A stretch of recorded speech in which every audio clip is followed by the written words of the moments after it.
मेरा नाम अंजलि है। मैं नोएडा के पास के एक कस्बे की रहने वाली हूँ। उस वक्त मेरी उम्र 30 साल थी। मेरी एक बेटी थी जिसकी उम्र 10 साल थी और मेरे पति का नाम राकेश था जो कि ऑटो चलाता था। मेरे पति को हमेशा से ही एक बेटे की बहुत ख्वाहिश थी, लेकिन जब मेरी बेटी इस दुनिया में आई तो डॉक्टर ने कह दिया कि मैं इसके बाद दोबारा कभी मां नहीं बन सकती। बच्चे की और मां की जान बच गई, यही काफ़ी है। मेरे पति ने सबके सामने कह दिया था कि अब यह दोनों भी मेरे किसी काम की नहीं हैं। मैं शादी इसलिए कम उम्र में की थी कि जल्दी जल्दी मेरा बेटा पैदा हो जाएगा तो मेरे साथ खड़ा होगा, क्योंकि मेरा तो कोई सगा भाई भी नहीं था। लेकिन इस औरत ने तो मेरी सारी उम्मीद ही तोड़ दी। अब मैं इससे छुटकारा पाकर जल्द से जल्द दूसरी शादी करूंगा। पर 12 साल हो गए, मेरे पति ने मुझे अभी तक नहीं छोड़ा और ना ही किसी से दिल लगी की। इसलिए नहीं कि वह मेरे साथ बहुत ही ज़्यादा वफादार था, बल्कि इसलिए क्योंकि उसे पता था कि उसे अब कोई भी अपनी बेटी का रिश्ता नहीं देगा।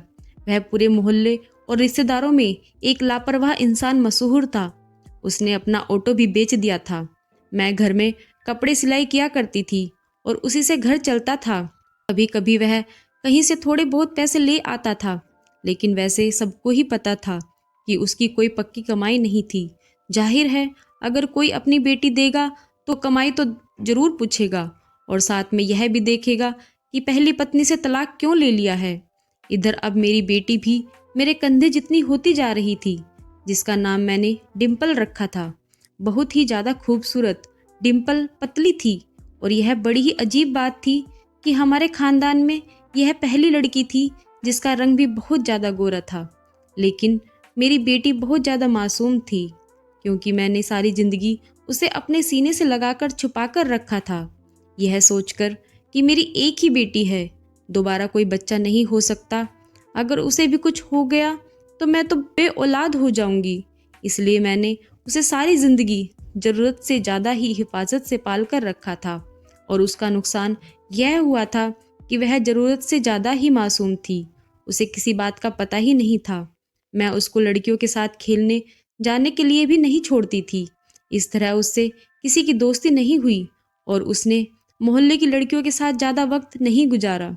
मैं उसे शादियों में भी नहीं लेकर जाया करती थी और इसके अलावा हम गरीबों का और कौन सा आना जाना होता है। लेकिन मैं सोचती रहती थी कि मैं उसके साथ हूँ, सारी ज़िंदगी मैं उसका ख्याल रखूँगी। मैं तो उसे बाहर के खतरों से बचा रही थी। मुझे क्या पता था कि कभी कभी खतरे अंदरूनी भी होते हैं। खैर, यह तो एक लंबी बात है। जब मेरी बेटी थोड़ी जवान हो गई तो मेरे पति ने उसे बहुत ज़्यादा प्यार करना शुरू कर दिया, जबकि सारी जिंदगी उसे घूरता आया था।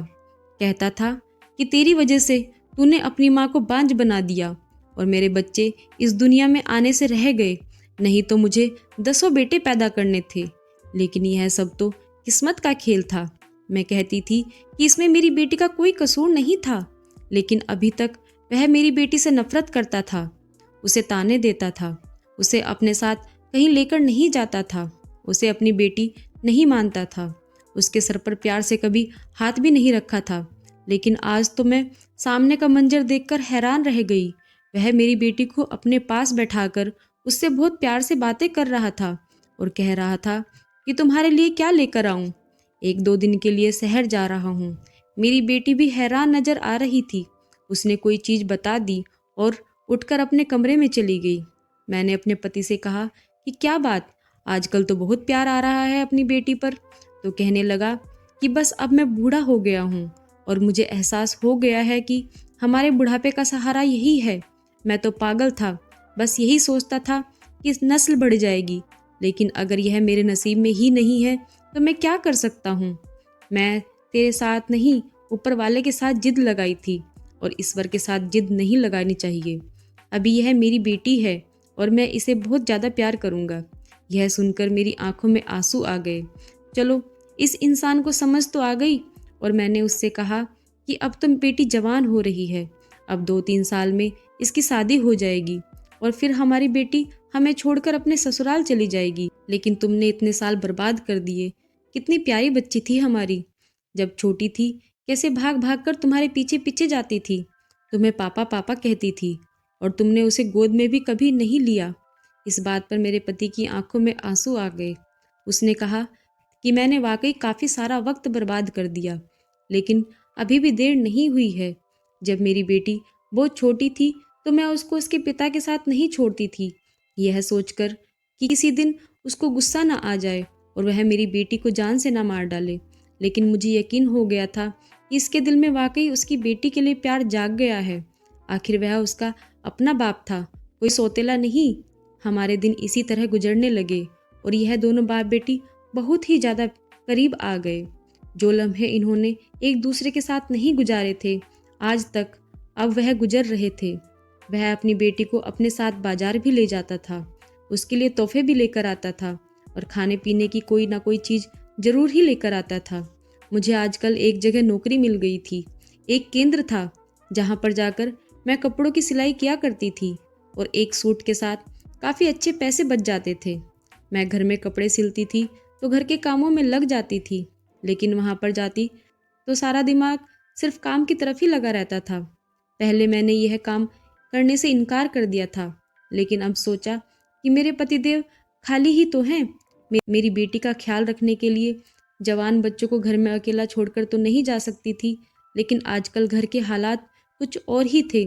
इसलिए मैंने सोचा कि मैं ही यह काम कर लेती हूँ और मैं ही यह काम करने के लिए रोज जाती थी। शाम को जब वापस आती तो मेरी बेटी मुझे रोज खुशी खुशी बताती थी कि आज पापा ने मुझे यह चीज़ ला कर दी, आज वह मेरे लिए सूट लेकर आए, आज हम सैर करने गए थे, मैंने गोलगप्पे भी खाए थे, आइसक्रीम भी खाई थी। लेकिन कुछ दिनों से मेरी बेटी मुझे यह सब बातें नहीं बता रही थी, बल्कि कहीं खोई खोई हुई थी।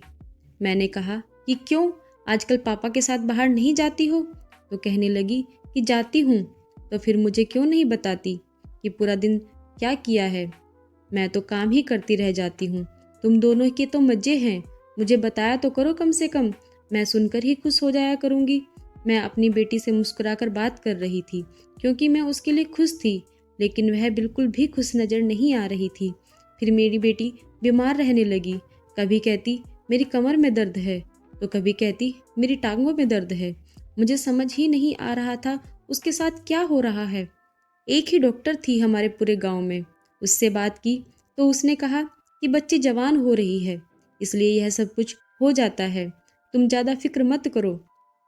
जब इसे दर्द हो तो दर्द की गोली दे दिया करो, इसके खुराक बेहतर करो, दूध वगैरह दिया करो तो ठीक हो जाएगी। मैंने कहा ठीक है। मैंने उस बात पर ज़्यादा ध्यान नहीं दिया और अजीब बात यह भी थी कि आजकल मेरा पति वैसे तो बहुत खुश था, उसका मूड भी बहुत अच्छा था। काफ़ी दिनों से उसने मेरे साथ झगड़ा भी नहीं किया था, घर में पैसे भी लेकर आ रहा था, लेकिन मुझसे दूर दूर भाग रहा था। हमारी कौन सी अभी इतनी उम्र हुई थी, और अगर वह इतना ही खुश था तो थोड़ी सी मोहब्बत मेरे साथ भी तो कर सकता था। सारी जिंदगी तो मेरे साथ लड़ता ही रहा था, लेकिन वह मुझसे ऐसे दूर भाग रहा था जैसे मैं उसके लिए गैर हूँ। मैं उस बात पर थोड़ी हैरान थी, लेकिन मेरे इतने काम थे कि मेरे पास कुछ और सोचने और करने के लिए वक्त ही नहीं था। एक दिन मैंने अपने पति को कहा कि अपने बेटे के लिए कोई रिश्ता देखते हैं। उसने कहा कि अभी से? तो मैंने कहा रिश्ता होते हुए भी तो 1-2 साल लग ही जाएंगे और शादी भी तो जवानी में ही होनी चाहिए। अभी तक हम लोग भी जवान हैं और देखो भगवान की करनी हमारी बच्ची भी जवान हो गई है। हमने कौन सा इससे नौकरी करवानी है, जब कुछ नहीं करवाना तो शादी करवा देते हैं। मेरे पति ने कहा नहीं, अभी तो नहीं, अभी तो यह बहुत छोटी है, मैं तो इसकी शादी 20 साल की उम्र तक ही करूँगा। जब तक यह 20 साल की नहीं हो जाती मैं इसकी शादी नहीं करूँगा। मैंने कहा कि 20 साल तो बहुत ज़्यादा हैं, 18 साल की सही है। तो उसने कहा नहीं, जब तक लड़की समझदार ना हो जाए उसकी शादी नहीं करनी चाहिए, इससे पहले उसकी शादी करना जुल्म होता है। मैंने कहा कि काश मेरे बारे में भी कोई ऐसा सोच लेता, तुमने तो मुझ पर 16 साल की उम्र से ही जुल्म करना शुरू कर दिया था। उसने कहा कि हम तो अनपढ़ जाहिल लोग थे, हमें किसी बात का पता नहीं था, कोई मशवरा देने वाला भी नहीं था, हमारे माँ बाप भी हमारी तरह ही थे, लेकिन अब हमने दुनिया देख ली है तो अब हम भी ऐसा फैसला नहीं करेंगे, और फिर हमारी एक ही तो बेटी है। मेरे पति ने यह बात बड़े प्यार से की थी, वरना सारी जिंदगी इस बात को उसने मुझे इस बात के लिए ताना ही मारा था कि एक ही बेटी पैदा कर पाई, उसके बाद बांझ हो गई। मैं क्या करूँ इसका? यह कोई मेरी नस्ल थोड़ी बढ़ाएगी, यह तो मेरा खर्चा करवा कर अपने घर चली जाएगी। बहुत दिल दुखाया था मेरे पति ने मेरा, लेकिन मैंने उसे फिर भी माफ़ कर दिया था, यह सोचकर कि वह मेरी बेटी का बाप है। लेकिन मुझे यह नहीं पता था कि एक दिन वह कुछ ऐसा कर बैठेगा कि मैं उसे माफ़ नहीं कर पाऊंगी। एक दिन मुझे मेरी बेटी की तबीयत सुबह से ही कुछ ठीक नहीं लग रही थी और फिर ऐसा हुआ कि वह दोपहर तक बेहोश हो गई। मैं उसे डॉक्टर के पास ले गई तो डॉक्टर ने ऐसी बात बताई कि यह सुनकर मैं हैरान रह गई। मैंने कहा कि मेरी बेटी ऐसी बिल्कुल भी नहीं है। उसने कहा कि आपकी बेटी के साथ वही हो रहा है जो नहीं होना चाहिए। मैं अपनी बेटी को घर लेकर आई और फिर उसके मुंह पर थप्पड़ मार के पूछा कि तुमने किसी के साथ कोई चक्कर तो नहीं चलाया। वह मेरे पैरों में गिरकर रोने लगी कि मैंने ऐसा कुछ नहीं किया माँ। फिर उसने मुझे ऐसी बात बताई कि आज ऐसा लगा कि जैसे आसमान मेरे सर पर गिर गया हो और दुनिया के सारे पत्थर मुझे लग रहे हैं। मेरी आंखें भर गई। मैं अपने आप को कमरे में बंद कर लिया और 2 घंटे के बाद बाहर निकली और बेटी से पूछा कि तुम झूठ तो नहीं बोल रही। उसने कहा कि सच बोल रही हूँ माँ, मेरी बात का यकीन कीजिए। फिर रात को मेरे पति ने ऐसा मंजर देखा कि वह हैरान रह गया। मैंने अपनी बेटी को अपने कमरे में सुलाना शुरू कर दिया। मेरे पति ने मुझे कहा कि उसको यहाँ क्यों सुलाया है, इसका तो अपना कमरा है। मैंने कहा कि अब से यह यहीं सोया करेगी। उसने कहा कि फिर मैं कहाँ जाऊँ? तो मैंने उससे कहा कि तुम्हारी जहाँ मर्जी वहाँ चले जाओ। मेरे पति ने कहा कि तुझे क्या हो गया है, तूने अपना मुंह क्यों बना रखा है? मैंने कहा मैं मुंह नहीं बनाया, मैं अपनी बेटी को गले से लगाकर ही सोऊंगी। और अभी भी मेरी आंखों से आंसू निकल रहे थे। अगले दिन से मैंने काम पर जाना भी छोड़ दिया, फिर से घर में ही कपड़े सिलने लगी। मेरे पति ने कहा कि काम पर क्यों नहीं जा रही? तो मैंने कहा कि काम छोड़ दिया। मेरी इस बात पर वह बहुत हैरान हो गया। उसने कहा कि इतना अच्छा काम तुमने क्यों छोड़ दिया? मैंने कहा कि हाँ, मैंने काम छोड़ दिया, और वैसे भी तुम्हें क्या अच्छा और क्या बुरा? मेरे पति ने मुझे हैरानी से देखा। पता नहीं क्या बोलती रहती है यह पागल औरत। दरअसल इसको मेरी बातें समझ नहीं आ रही थी। इतना तो वह कोई छोटा बच्चा नहीं था। मेरा इशारा यही था कि वह अपने आप को सुधार ले, और इस बात पर वह लड़ाई करता कि इसको कमरे से निकालो। मैं अपने पति से कहा कि मुझे कोई ज़रूरत नहीं है तुम्हारी, और वैसे भी तुम्हारा मेरे बगैर गुजारा होता है तो अब क्या है? उसने कहा कि पत्नी हो तुम मेरी, मुझे तुम्हारी ज़रूरत है। मैंने कहा कि मुझे तुम्हारी ज़रूरत नहीं है, मेरी बेटी मेरे साथ ही सोएगी। अगर तुमको कोई मसला है तो फिर मैं अपनी बेटी के कमरे में चली जाती हूँ। लेकिन उसे कमरे के अंदर दरवाज़ा नहीं था, इसलिए मैं वहाँ नहीं जाना चाहती थी। हम लोग गरीब थे, हमसे एक दरवाज़ा भी लगाया नहीं जा रहा था। दिन इसी तरह गुजरने लगे और मेरी बेटी की तबीयत ठीक होने लगी। मैं घर में काम नहीं करती थी, इसलिए मुझे बहुत नुकसान हो रहा था। हमारे घर के हालात फिर से खराब हो गए। मेरे पति ने सामान लाना भी छोड़ दिया। अब मैं उसके साथ अपनी बेटी को कहीं बाहर नहीं जाने देती थी। मैं कमरे में सुकून से सो रही थी। मैंने खाना बनाकर पहले ही किचन में रख दिया था। मेरी बेटी ने मुझे जगाया और कहा, माँ भूख लगी है, आकर खाना दे दो। मेरा पति भी बाहर बैठा था। हम लोगों ने मिलकर खाना खाया और उसके बाद मुझे होश ही नहीं रहा कि मैं कहाँ हूँ। आधी रात को मेरी आँख खुली तो यह देखकर मेरे कदमों तले से जमीन निकल गई कि मेरी बेटी तो मेरे पास नहीं थी। मैं फौरन उठी और बाथरूम की तरफ गई कि शायद वह बाथरूम में होगी, लेकिन वह वहाँ भी नहीं थी। उसके बाद मैंने ऐसा मंजर देखा कि मेरे कदमों तले के नीचे जमीन निकल गई। मेरी बेटी अपने कमरे में सो रही थी और मेरा पति चारपाई पर बैठा था। मैंने उसे कुछ पल के लिए देखती रही। उसने कहा, क्यों पागलों की तरह घूर कर देख रही हो? चल जाकर सो जा। उसने मेरे खाने में नींद की दवाई मिलाई थी, वरना मुझे कभी भी ऐसी बेहोशी वाली नींद नहीं आती थी। मुझे पता ही नहीं चला कि मेरी बेटी कब उठ कर गई। सुबह मेरी बेटी को बुखार था और उसको होश ही नहीं आ रहा था। मैं बहुत ज़्यादा परेशान थी।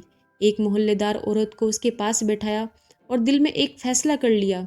मैं अब मोहल्ले में गई और पाड़ वाले की दुकान से फावड़ा ले आई। रात को पूरे मोहल्ले की बिजली खराब थी, लेकिन सर्दियाँ थी, इसलिए सब लोग सुकून से सो रहे थे। हर तरफ सन्नाटा पसरा हुआ था। बहुत खामोशी सी छाई हुई थी। सुबह हुई तो मेरी आंख जल्दी ही खुल गई और मैं अपने काम में व्यस्त थी। लेकिन अचानक दरवाजे की कुंडी बजने लगी।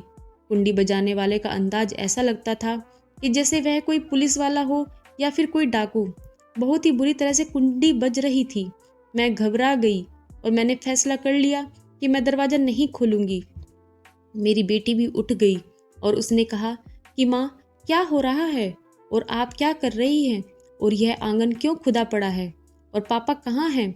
मैंने कहा कि उस आदमी को अपना पापा कहने की जरूरत नहीं है।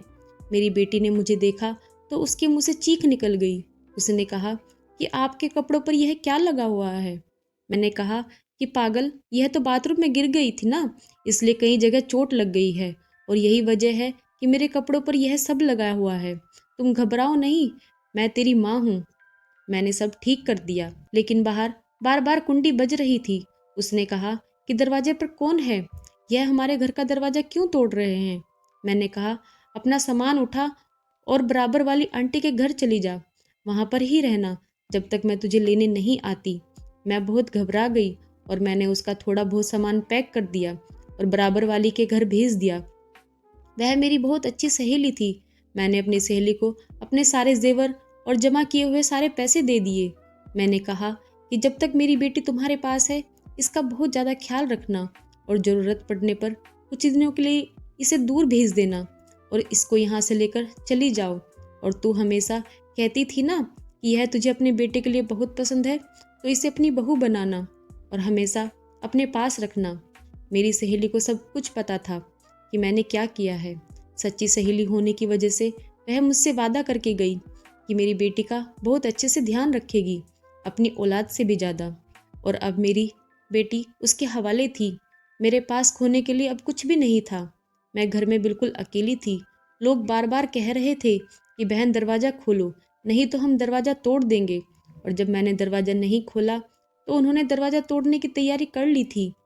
मैं डरी हुई थी और जिसका डर था वह तो पहले ही हो चुका था। मैंने अपने आंसू साफ कर लिए। कुछ देर के बाद दरवाज़ा टूट गया। पुलिस वाले और कुछ न्यूज़ चैनल वाले अंदर आ गए और सामने का मंजर देखकर हैरान रह गए। उन्होंने जब आंगन खुदा हुआ देखा और वहाँ की मिट्टी को गीला पाया तो वह सारा माजरा समझ गए। फिर पुलिस ने गड्ढे से मिट्टी हटाई तो वहाँ पर जो मौजूद था उसे देखकर सब लोगों की आंखें फटी रह गई। मैं बिल्कुल ऐसे खड़ी थी कि जैसे कुछ हुआ ही ना हो। वह मुझे हैरान होकर देख रहे थे। लेडी कांस्टेबल ने मुझे पकड़ लिया और मैंने कहा कि मुझे कोई अफसोस नहीं। पूरे मोहल्ले में यह बात फैल गई थी। उन्होंने कहा कि बेटी कहाँ है? मैंने कहा कि वह किसी के साथ भाग गई है। मुझे नहीं पता कि वह कहाँ है। मैंने झूठ बोल दिया था। जाहिर सी बात है, मैं नहीं चाहती थी कि वह मेरी बेटी से सवाल जवाब करे और उसे भी पता चले कि मैंने क्या किया है। पर उस वक्त सबसे बड़ा सवाल यह भी था कि मेरा पति कहाँ था। वह वहीं था जहाँ उसे होना चाहिए था, क्योंकि जो उसने किया था उसके बाद उसकी वही जगह थी। वह लोग मुझे लेकर वहाँ से चले गए। हर इंसान मुझे ऐसे देख रहा था कि जैसे मैं इस दुनिया की नहीं हूँ, कि जैसे मैंने कोई ऐसा काम कर दिया है जो किसी से उम्मीद नहीं किया जा सकता। तो मैंने कुछ ऐसा ही किया था, लेकिन उस मुकाम पर पहुंचाने वाला भी तो मेरा पति ही था। कोई मेरे करीब नहीं आ रहा था। सब मुझसे ऐसे डर रहे थे जैसे मैं इंसान नहीं कोई डायन हूँ, क्योंकि हरकत ही मैंने कुछ ऐसी की थी। सब उस पाड़ की दुकान वाले से भी पूछताछ कर रहे थे। उसने कहा कि उसने तो मुझसे कहा था कि मुझे बड़ा सा फावड़ा चाहिए, मेरे घर में कुछ काम चल रहा है। मुझे क्या पता था कि यह औरत ऐसा करेगी। मोहल्ले वाले भी कह रहे थे, यह तो बड़ी अच्छी औरत है, सारे मोहल्ले के कपड़े सिलती थी, बिल्कुल किसी के साथ ना कोई लड़ाई ना कोई झगड़ा, इसका तो ऐसा कोई मसला ही नहीं था। पता नहीं इसको क्या हो गया। हम लोग तो खुद हैरान हैं और इसकी बेटी भी कहाँ है, हमें यह भी नहीं पता चला। मेरी सहेली ने बयान दिया कि मैं उसके दोस्त हूँ और पता नहीं यह सब कुछ कैसे हुआ। उसने मेरी बेटी को कहीं पहुँचा दिया था और यह उसका बहुत बड़ा एहसान था मुझ पर। इसके बाद मुझे एक मीडिया वाली लड़की ने बहुत प्यार से पूछा कि आपने आखिर ऐसा क्यों किया? अपने ही पति को मारकर उसको इस गड्ढे में दबाकर आपको क्या मिला? लेकिन मैं बोल पड़ी। मैंने कहा कि कोई भी औरत ऐसा क्यों करेगी भला? तुम तो पढ़ी लिखी हो, तुम्हें तो पता होगा कि कोई इस मुकाम तक कैसे पहुंचता है। वह इंसान इसी काबिल था और मैंने कसम खाई थी कि उसका यही अंजाम करूंगी, क्योंकि वह अपनी बेटी के साथ ही गलत संबंध बनाता था, मेरी बेटी के साथ गंदी हरकतें करता था। मुझे लगा उसकी मोहब्बत जाग गई है, लेकिन उसकी मोहब्बत नहीं जगी थी। उसके अंदर की हैवानियत जाग गई थी, इसलिए मैंने उसे मारकर बिल्कुल ठीक किया। जब यह बात सबके सामने आई तो लोग भी यही कहने लगे कि मैंने बिल्कुल ठीक किया। इस समाज को भी तो पता चले कि किसका साथ देना है। लेकिन अब सारे लोग मेरे साथ थे। उनका कहना था कि तुमने बहुत अच्छा किया, इसको सबके लिए सबक बना दिया। और अब सब यह सोच रहे थे कि आखिर वह किस किस्म का बाप था। सोतेला तो नहीं था, उसका अपना सगा बाप था। फिर भी उसने उस मुकाम तक कैसे पहुंच गया? उसने यह हरकत कर ली। मुझ पर मुकदमा भी चला और फिर सजा भुगतने के बाद मुझे कुछ सालों के बाद ही छोड़ दिया गया। जब वापस आई तो मेरी बेटी अपनी शादीशुदा जिंदगी में बहुत खुश थी और उसका एक प्यारा सा बेटा भी था। मैंने उससे कहा कि उसके बहुत अच्छी परवरिश करना। मेरी बेटी मुझे गले लगाकर फूट फूट कर रो रही थी, क्योंकि उसे अखबार के जरिए सब कुछ पता चल गया था। तो दोस्तों, उम्मीद करती हूँ आपको हमारी कहानी पसंद आई होगी। कहानी पसंद आई हो तो वीडियो को लाइक करें, चैनल पर नए हैं तो चैनल को सब्सक्राइब करें और हाँ, नोटिफिकेशन बेल को जरूर दबाएं ताकि अगली अपडेट सबसे पहले आपको मिले। धन्यवाद।